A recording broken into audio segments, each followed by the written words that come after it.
It is not about one single judge. It is the act of that interference that happened in the course of nominating the so-called judge.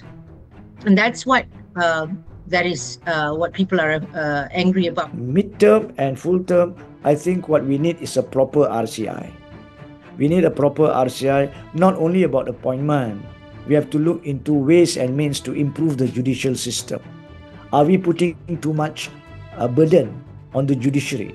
Bebas, bebas! Bebas kehakiman! Bebas kehakiman! Bebas, bebas! Bebas, bebas! Bebas kehakiman! Bebas kehakiman! A top judge breaks her silence, leaked documents spark outrage, and the government scrambles to contain growing calls for reform. Judicial appointments in Malaysia are under the microscope, and at the heart of it all is one question: who really holds the power to pick our judges? Stay with us at KiniTV as we trace how this turned into one of the biggest legal flashpoints of the year.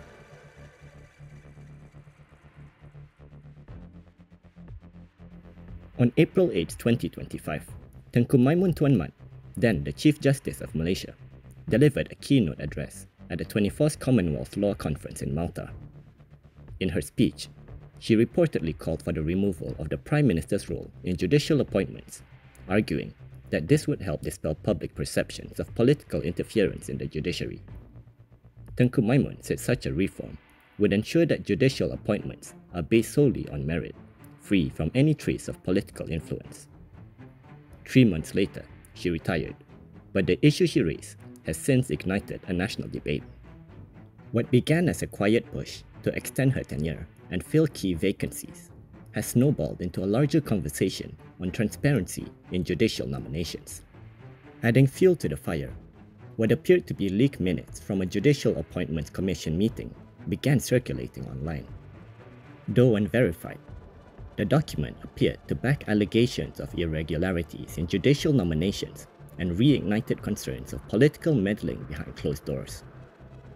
Pandan MP Rafizi Ramli, along with 8 other PKR lawmakers, publicly demanded action.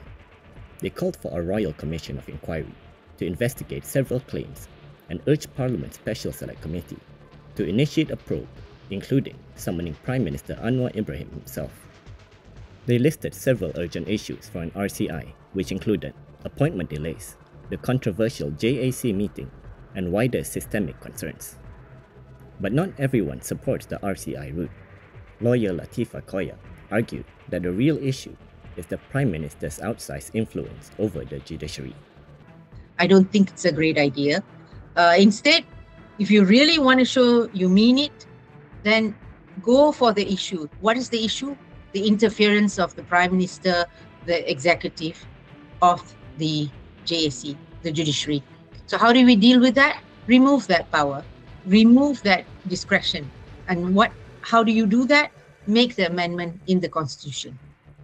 And to make an amendment, it's a simple bill.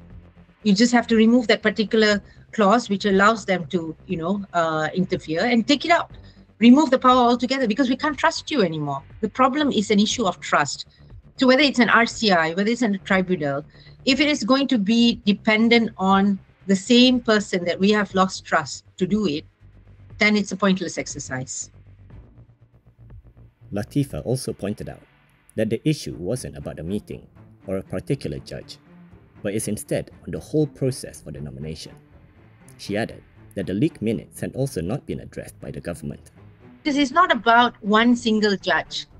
It is the act of that interference that happened in the course of nominating the so-called judge. And that's what people are angry about. The fact that there were actions done which will show clearly interference. And that is shown through the leaked minutes. So that is what people are talking about. It's not this individual judge or that individual judge. It's that the process of how that happened. And especially after the leaked minutes, which until today, they haven't, admitted to it, that there's something wrong with the whole process. So, apart from the nomination of a specific judge, we're talking about the overall issue of the judiciary with the vacancies. So the whole thing is questionable right now. Lawyer Hanif Kadri also cautioned against jumping straight into an RCI, citing the slow process and the fact that it must be initiated by the Prime Minister himself. He believes the priority should be addressing the appointment backlog and that the Prime Minister should follow established conventions. He emphasized seniority, integrity, and merit as core principles in judicial appointments. Mid-term and full-term, I think what we need is a proper RCI. We need a proper RCI, not only about appointment. We have to look into ways and means to improve the judicial system. Are we putting too much burden on the judiciary? You do not know that now there are cases in the courts, for example, in the Court of Appeal and High Court, which when it's fixed by the courts may take about a year and a half average or maybe more. There are cases which goes to 2027. So all these are things which we have to look through RCI, and we have to look at the ways and means, as we have discussed from the beginning of the program, how to make it fairer, proper and constitutional on the appointment of the judiciary.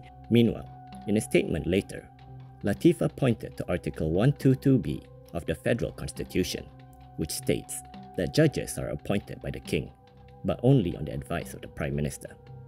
That advice is binding, and as long as it remains so, she warned, future crises are inevitable. But Rafizi flagged another potential problem if the Prime Minister's role is removed entirely. So, kalau di peringkat on the spectrum of views kan, the view is that remove Prime Minister completely daripada anything. We may have a problem at some point, because then what's the point of electing a government? Because you will be run by the unelected, and kita constitutional monarchy tau. Then semua ni kalau contohnya you come to a point where you have a government, and government punya jawapan, minta maaf kami tak boleh buat apa-apa, bukan kami yang lantik. In other words, removing the PM's role could strip elected leaders of accountability. So what's the balance? Too much executive influence, risk politicization. Too little, and the system may lack democratic oversight. Hanif shared a different view, not to eliminate the Prime Minister's role, but to ensure the power is used responsibly with integrity. We have full faith that any Prime Minister who is appointed Prime Minister by the King, upon being elected by the mass, by the public through election, he knows, or he should know, he must know that his duty to run the country is to do the right things, not to do the wrong things. So all the provisions of the Constitution and the provisions of the law must be used for the right purpose, not for the wrong purpose. That is something which must be understood. But unfortunately, over the last few years, it seems our leaders fail to understand that when you appoint a judge, you must appoint it with the proper reason. You cannot appoint the judge who you like for your own benefit. That itself is against the law, even though you have the power to appoint. It's in breach of the rule of law, even though it may be within the provision of the law. Do you get the difference?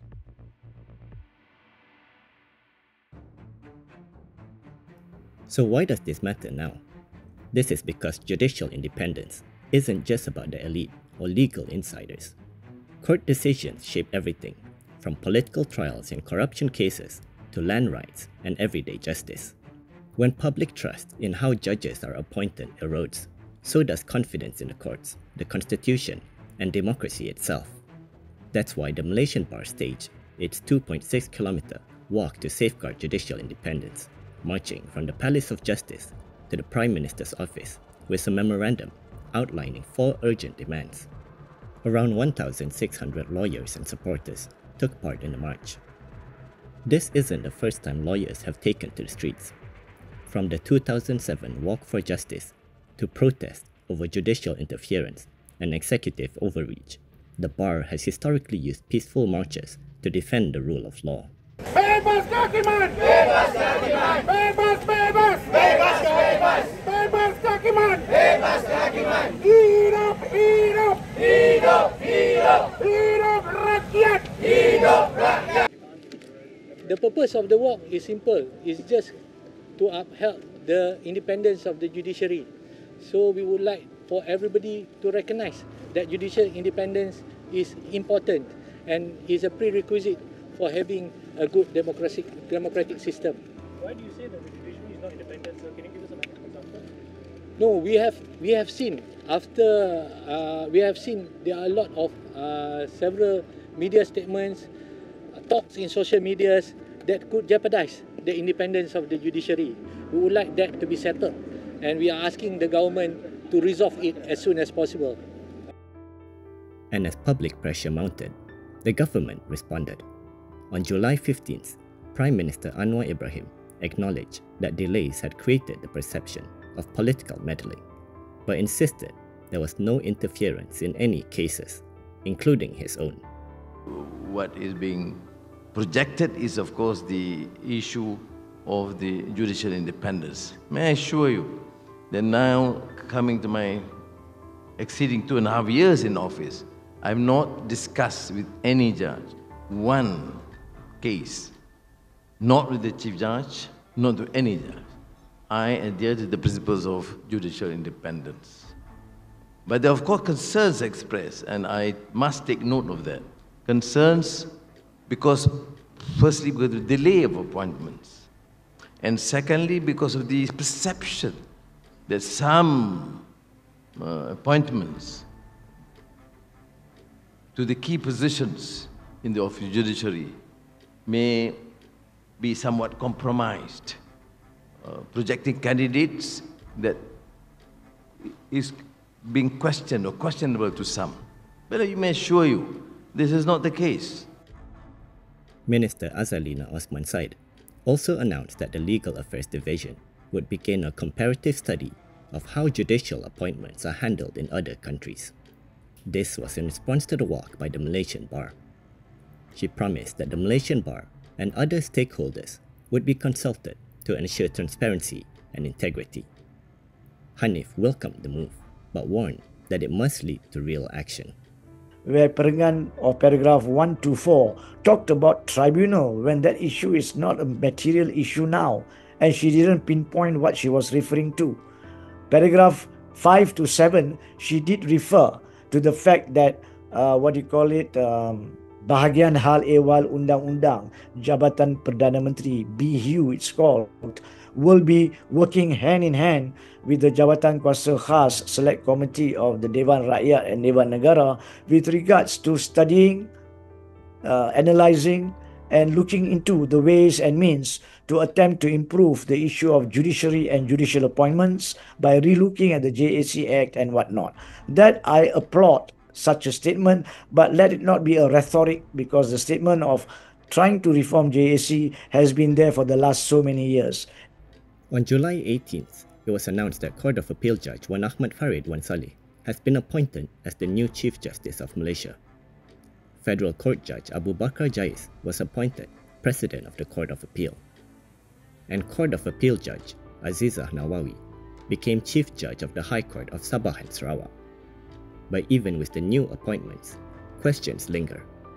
Will the government truly push for reform, or will the public be left waiting again?